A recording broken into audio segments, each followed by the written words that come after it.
Sir, രാത്രിയാ, സൂക്ഷിക്കണം കേട്ടോ. താൻ പേടിക്കണ്ടോ, ഞാൻ വേഗം വരാം.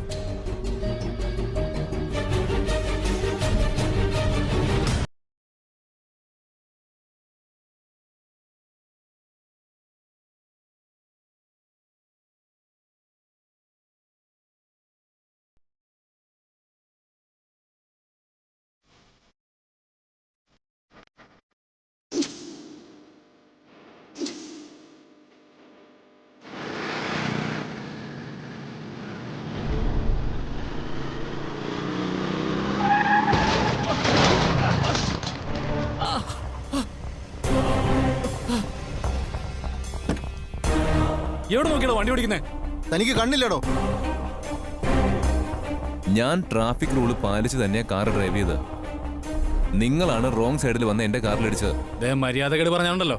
ഓഹോ, മര്യാദകേട് കാണിച്ചിട്ട് ഇപ്പൊ എന്നോട് ഉടക്കാൻ വരുന്നോ?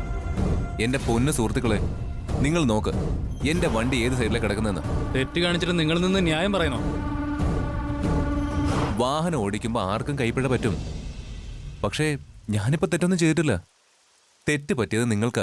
റോങ് സൈഡ് കയറി വന്ന് ഞങ്ങളുടെ വണ്ടിക്കിട്ട് തട്ടിയിട്ട് ക്ഷമിച്ചെന്നോ? ഇയാൾ ആര്? അയ്യോ, എന്താണെങ്കിലും രക്ഷിക്കണേ.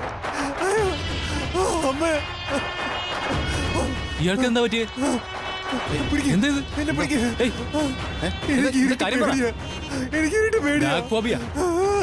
ഇത് വെളിച്ചം കണ്ട മാറും.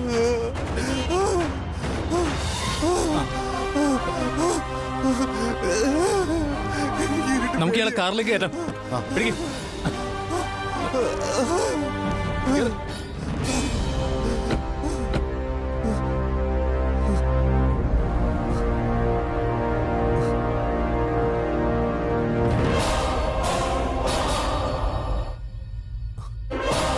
അതെ, പേടി മാറിയോ?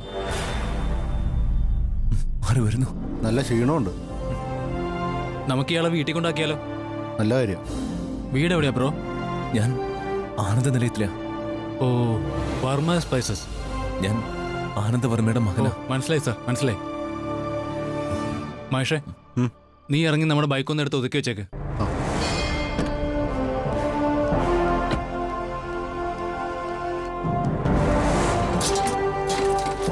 സാറ് പേടിക്കണ്ട, ഞങ്ങൾ സാറിനെ വീട്ടിൽ കൊണ്ടാക്കാം. കുഴപ്പമൊന്നുമില്ലല്ലോ.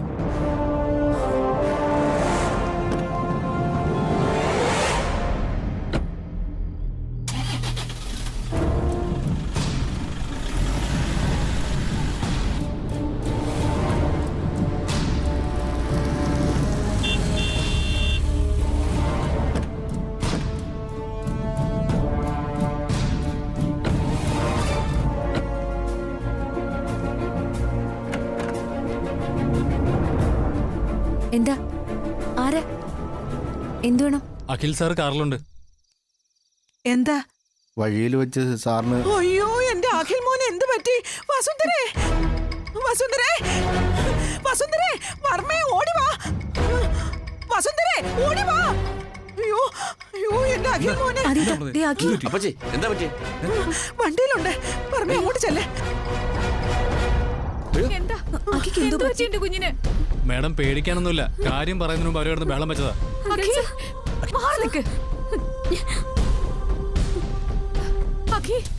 എന്താ പറ്റിയേ? ഒന്നുമില്ലമ്മേ, ഒന്നുമില്ല. അമ്മ പേടിക്കണ്ട. എന്താ പറ്റിയത്? കാര്യം പറ. ഞങ്ങൾ സാറുമായിട്ട് റോഡിൽ സംസാരിച്ചുകൊണ്ട് നിൽക്കുമായിരുന്നു. പെട്ടെന്ന് സ്ട്രീറ്റ് ലൈറ്റ് എല്ലാം ഓഫായി. അയ്യോ,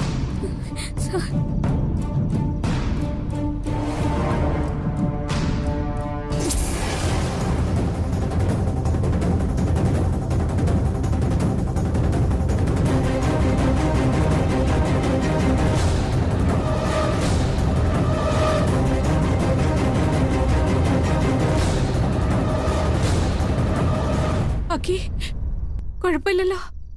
ഇപ്പൊ എനിക്ക് കുഴപ്പമൊന്നുമില്ലമ്മേ. അതെ, ഇരുട്ടിനെ ഞങ്ങളുടെ അനിയന് പേടിയാ. താങ്ക് യു, ഈ ഉപകാരം ചെയ്തതിന്. ഇത് ആനന്ദ നിലയത്തിൽ അഖിൽ സാറാണെന്ന് ഞങ്ങൾക്ക് ആദ്യം മനസ്സിലായില്ല. മനസ്സിലായപ്പോൾ ഞങ്ങൾ തന്നെ കൊണ്ടാക്കാന്ന് വിചാരിച്ചു. ഇപ്പൊ കുഴപ്പമില്ലല്ലോ സാറേ? ഇല്ല, മാറി. എന്നാ പിന്നെ ഞങ്ങൾ വെക്കോട്ടെ. വലിയ ഉപകാരം കേട്ടോ. കാണാം. ശരി സാർ. ശരി സാറേ. അല്ല, നിങ്ങൾ വന്ന വണ്ടി എവിടെയാ? അത് തിരുമലയിൽ ഇരിക്കുക. അയ്യോ, ഇനി അവിടെ വരെ ഓട്ടോയിൽ പോണ്ട, ഞാൻ കൊണ്ടാക്കാം. കാർ കയറിക്കും. ശരി സാർ.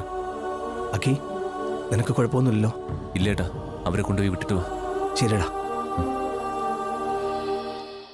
വാ മോനെ, നമുക്ക് അകത്തിരിക്കാം. ഇരിക്കണ്ട, നല്ല ക്ഷീണമുണ്ട്, കിടന്നാ മതി. വസു, മോനെ മുറിയിലേക്ക് കൊണ്ടുകിടത്ത്. റെസ്റ്റ് എടുത്ത് അവന്റെ ക്ഷീണം മാറും. വാ മോനെ, വാ.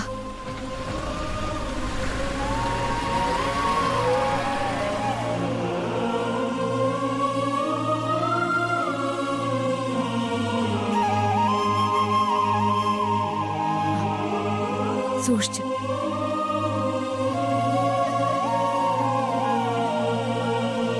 ഇരിക്കെ.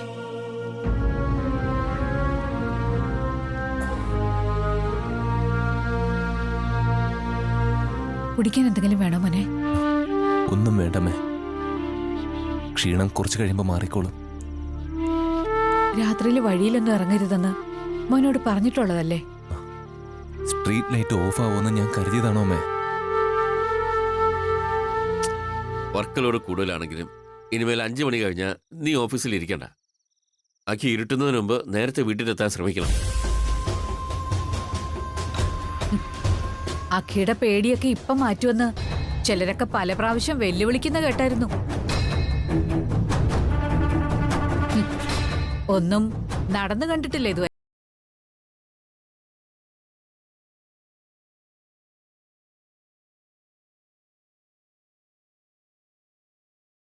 നടത്താൻ പറ്റാത്ത കാര്യങ്ങളൊക്കെ നടത്തുമെന്ന് വെല്ലുവിളിക്കരുത്. ഇതിനൊക്കെ ഒരു സമയപരിധിയുണ്ട്. അതുവരെ ഞാൻ ക്ഷമിക്കും, പിന്നെ ഞാൻ ചില തീരുമാനങ്ങൾ എടുക്കും. വസു, അതിന് ശ്യാമ സൈക്കോളജിസ്റ്റോ സൈക്കാട്രിസ്റ്റോ വല്ലതും ആണോ പെട്ടെന്ന് ഇങ്ങനെ ട്രീറ്റ് ചെയ്ത് പേടി അങ്ങ് മാറ്റാൻ? പക്ഷെ സൈക്കോളജിസ്റ്റിനും സൈക്കാട്രിസ്റ്റിനും അപ്പുറത്താ സ്നേഹമുള്ളൊരു ഭാര്യ.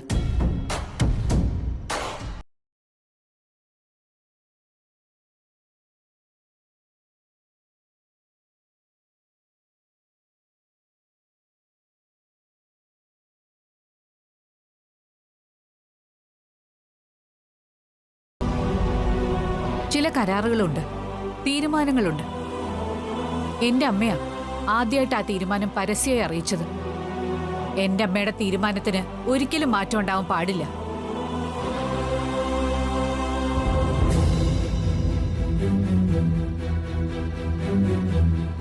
ഈ ഒരു കാര്യം ഞാൻ പല പ്രാവശ്യം ആവർത്തിച്ചിട്ടുള്ളതാ. അപ്പോഴൊക്കെ അത് പാലിച്ചിരിക്കുമെന്ന് എന്റെ മുഖത്ത് നോക്കി ഉറപ്പ് തന്നിട്ടുണ്ടല്ലോ.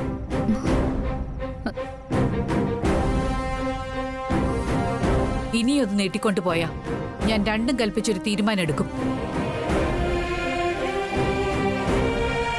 ആ തീരുമാനം കേട്ട് ആര് വേദനിച്ചാലും എനിക്കൊന്നുമില്ല. വസു, അഖി ഇവിടെ സുഖമല്ലാതിരിക്കുകയാണ്. അവൻ കിടന്നുറങ്ങട്ടെ. അതിനിടയിലാണ് ഇത്തരം സംസാരങ്ങളൊക്കെ. ഒരു കോമൺ സെൻസ് ഇല്ലാത്ത പോലെ. അവൻ കുറച്ചു നേരം സ്വസ്ഥമായിട്ട് കിടക്കട്ടെ. മോളെ, നീ അഖിയുടെ അടുത്ത് വന്നിരിക്കും. വാ, നമുക്ക് പോവാം.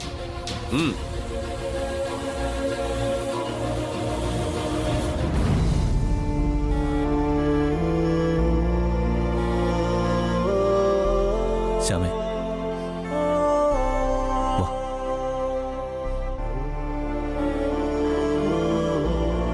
അമ്മ പറയുന്നൊന്നും താൻ കാര്യാക്കണ്ടോ? ഇതൊന്നും പുതിയ കാര്യമല്ലല്ലോ.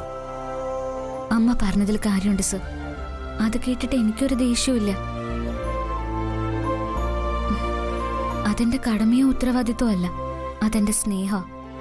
എന്റെ ജീവന്റെ ജീവനായ അഖിൽ സാറിനോടുള്ള സ്നേഹം. എങ്ങനെയും സാറിന്റെ ഈ പേടി ഞാൻ മാറ്റിയെടുക്കും. അതാണ് ഇനിയുള്ള എന്റെ ജീവിത ലക്ഷ്യം. താൻ എന്തീ ആലോചിക്കുന്നത്? ഏയ്, ഒന്നുമില്ല സർ.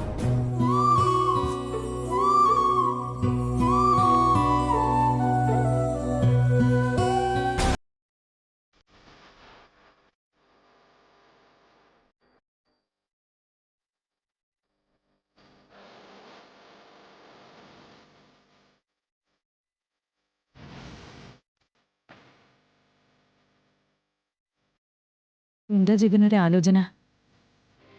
ജഗന്നാഥന് കുറെ കാലമായിട്ട് ഒരേ ഒരു ചിന്തയേ ഉള്ളൂ. പൊന്നുമോള് നമ്മൾ വിളിച്ച വിളി കേൾക്കാത്ത ദൂരത്തേക്ക് അകന്നു പോയപ്പോൾ മുതലുള്ള ആലോചനയാണ്. നമ്മുടെ മോളെ വായുവും വെളിച്ചവും ഇല്ലാത്ത ശൂന്യതയിലേക്ക് പറഞ്ഞയച്ച വസുന്ധര എന്ന രാക്ഷസിയുടെ മുഖമാണ് എൻ്റെ മനസ്സിൽ. ആ വസുന്ധരയെ എങ്ങനെ കരയിപ്പിക്കാമെന്നുള്ള ഒരേ ഒരു ആലോചന മാത്രമാണ് ഉള്ളത്. പൊട്ടിക്കരയുന്ന വസുന്ധരയുടെ മുഖം എൻ്റെ മായയെ കാണിച്ചു തരും എന്നൊരു വാക്കുണ്ട്. അതൊരു വെറും വാക്കല്ല, ഒരു വാഗ്ദാനമാണ്.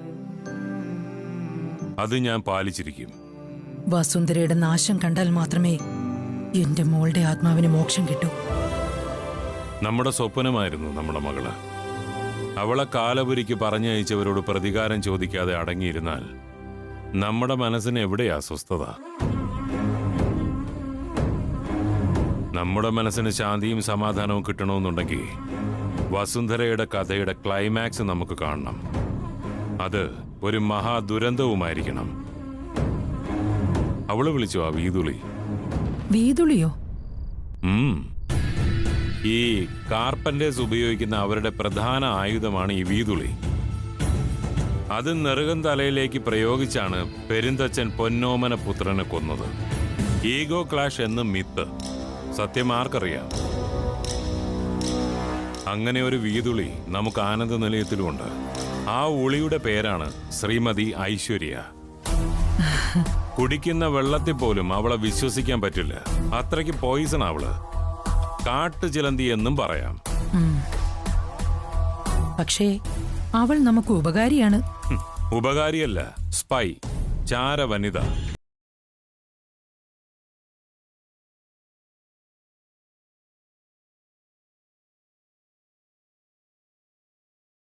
ഈ കഷായം വെച്ച് കൊടുത്താൽ മതി, ഐശ്വര്യ അത് കുടിച്ചോളും. അതെ, നമുക്ക് അവരെയൊക്കെ ഇപ്പൊ ആവശ്യമാ. അരുന്ധതി, അവളുടെ ആ തലതെറിച്ച മകള് പാടിപ്പോയാൽ മൊത്തം പിച്ചളയും വെള്ളിയും മാത്രം വാരി വിതറുന്ന വിസ്മയ. പിന്നെ ഈ ഐശ്വര്യ. ഇവരൊക്കെ നമ്മുടെ ഭൂതഗണങ്ങളാ. ഈ ശ്രീമതി ഐശ്വര്യ ദേവിയെ കൊണ്ട് ഇപ്പൊ എനിക്കൊരാവശ്യമുണ്ട്. എന്താവശ്യം? പറയാം. ഞാൻ ആ കഥാപാത്രത്തെ ഒന്ന് വിളിക്കട്ടെ. അവളുടെ ഒരു മിസ് കേരള.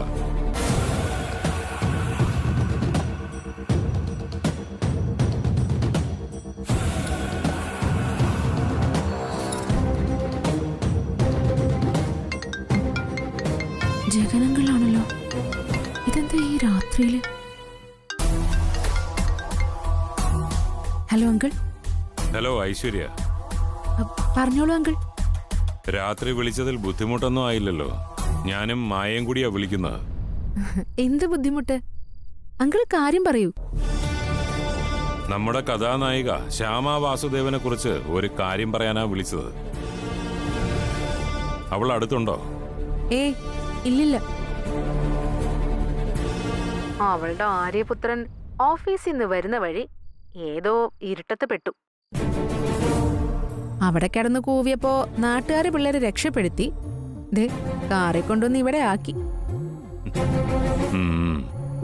അവശനും ക്ഷീണിതനുമായ ആര്യപുത്രനെ പരിചരിക്കാൻ ആര്യപുത്രൻ മുറിയിലേക്ക് ഓടിയിരിക്കുക. അവളുടെ സ്നേഹവും പരിചരണവും ഒക്കെ ഞാൻ ഉടനെ അവസാനിപ്പിക്കുന്നുണ്ട്.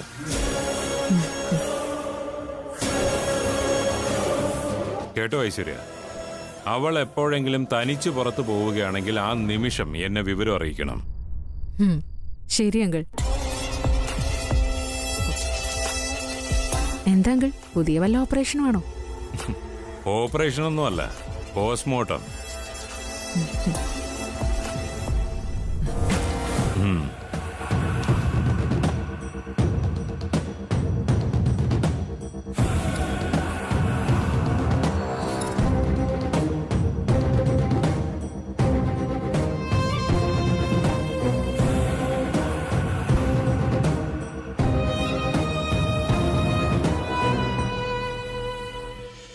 എല്ലാവർക്കും നമസ്കാരം.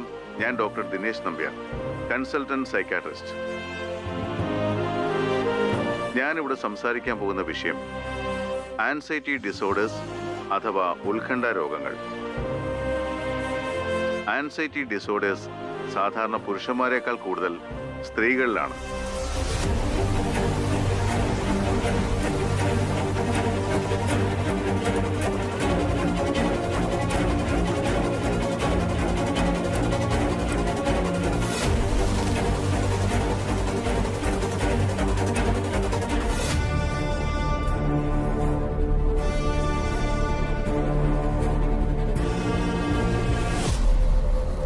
ഡോക്ടർ ദിനേശ് നമ്പ്യാർ.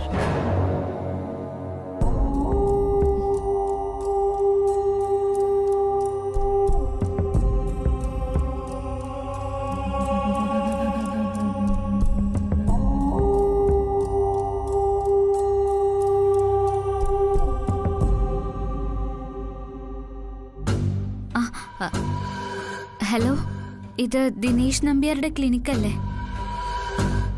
ഡോക്ടറുടെ ഒരു അപ്പോയിന്റ്മെന്റ് എടുക്കാനായിരുന്നു. എത്ര മണിക്കാ?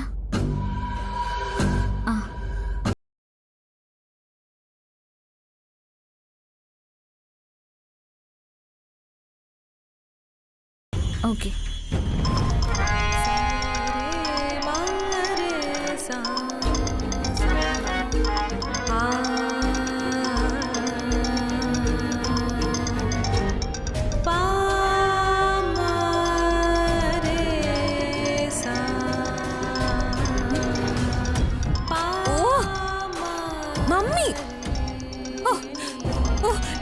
ചെവിക്കകത്ത് കതിനെ വെച്ച് പൊട്ടിച്ചാലും കേക്കത്തില്ലല്ലോ. മമ്മി, എന്താ മോളെ? എന്താ ഈ ഫോൺ ഇവിടെ കിടന്ന് എത്ര നേരായി അറിയോ കൂട്ടമണി അടിക്കുന്നു? ഞാൻ സംഗീത സാധകം തുടങ്ങിക്കഴിഞ്ഞാ പിന്നെ സുനാമി വന്നാലും ഞാൻ അറിയത്തില്ല. സംഗീതത്തിൽ ഞാൻ അങ്ങ് ലയിച്ചു പോവും. മമ്മി, ദേ ഫോൺ. ആരാ ഇപ്പൊ ഇത്ര അത്യാവശ്യമായിട്ട് എന്നെ വിളിക്കുന്നേ? നാഗപട്ടണത്ത് നിന്ന് എന്റെ കച്ചേരി ബുക്ക് ചെയ്യാനായിരിക്കും. ആ മുരുകപ്പുരം കൂട്ടരുമായിരിക്കും. അതെ, ഇത് നാഗപട്ടണത്തുനിന്ന് ഊട്ടിപ്പട്ടണത്തുനിന്നൊന്നും അല്ല, ആനന്ദ നിലയത്തിൽ നിന്ന് ഐശ്വര്യ. ഇവക്ക് വേറെ പണിയൊന്നുമില്ലേ? ആ ശ്യാമയെ കുറിച്ച് എന്തെങ്കിലും കുശുമ്പ് പറയാനായിരിക്കും. ഹലോ, ആ ഐശ്വര്യേ, ഞാൻ ദേ ഇപ്പൊ നിന്റെ കാര്യം പറഞ്ഞ് നാക്ക് വച്ചതേ ഉള്ളൂ. നിന്നെ ഒന്ന് വിളിക്കണമെന്ന് ഞാൻ വിസ്മയോട് പറഞ്ഞു തീർന്നതും ദേ നിന്റെ ഫോൺ. ഇത് പറയാൻ ഇത്രയും സമയം ഫോണിൽ വേണമായിരുന്നോ? കുറച്ചു നേരമായി ഞാൻ വിളിക്കാൻ തുടങ്ങിയിട്ട്. എന്തായാലും സോപ്പിട്ടോ, പക്ഷേ ഇഞ്ച തേക്കണ്ട. അതെ, എനിക്കിഷ്ടമല്ല. സോപ്പാണെന്ന് എന്റെ ഐശ്വര്യ, ഇത് സോപ്പൊന്നുമല്ല. എന്റെ അരുന്ധതി, ഞാൻ അരുന്ധതി എത്ര നാളായിട്ട് കാണുന്നതാ. എന്തു പറയാനാ, ചങ്കെടുത്ത് കാണിച്ചാലും അത് മുള്ളുമുരുക്കും പോവാന്ന് പറയും. ചങ്കെടുത്ത് കാട്ടാനും പോകുന്നില്ല, അത് മുരിക്കും പോവാണെന്ന് ഞാൻ പറയാനും പോകുന്നില്ല. ഞാനിപ്പോ വിളിച്ചതേ വേറൊരു കാര്യം പറയാനാ. എന്താ? ശ്യാമയെ എറിഞ്ഞു വീഴ്ത്താൻ എന്തെങ്കിലും പ്ലാൻ റെഡിയായോ? എറിഞ്ഞു വീഴ്ത്താനല്ല, എന്നേക്കുമായി അവസാനിപ്പിക്കാനാ പ്ലാൻ എന്ന് തോന്നുന്നു. പ്ലാൻ എന്ന് പറഞ്ഞ ആരുടെ പ്ലാൻ? പ്ലാൻ ഇടുന്നതേ ജഗന്നാഥനങ്കിളാ.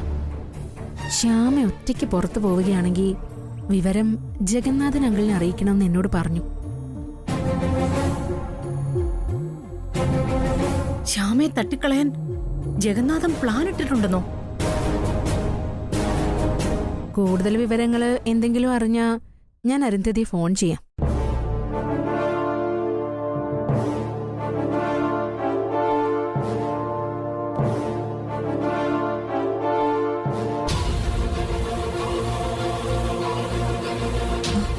മമ്മി, മമ്മി, എന്താ മമ്മി? ശ്യാമയെ കൊല്ലാനാ ജഗന്നാഥൻ സാറിന്റെ ഉദ്ദേശം. അയ്യോ, അയാൾ എന്തെങ്കിലും ഒരു കാര്യം നടപ്പാക്കാൻ ഉദ്ദേശിച്ചാൽ അത് നടത്തിയിരിക്കും. മമ്മി, ശ്യാമയെ കൊന്നാ പിന്നെ എന്റെ പാട്ട് ജീവിതം എങ്ങനെ മുന്നോട്ട് പോവും? അതാ ഞാനും ആലോചിക്കുന്നത്. അവളെ ആനന്ദ നിലയത്തിൽ നിന്ന് പുറത്താക്കിയാ മതി, കൊല്ലണ്ടായിരുന്നു. വലിയൊരു പ്രശ്നം മുൻപിൽ കിടക്കുകയല്ലേ?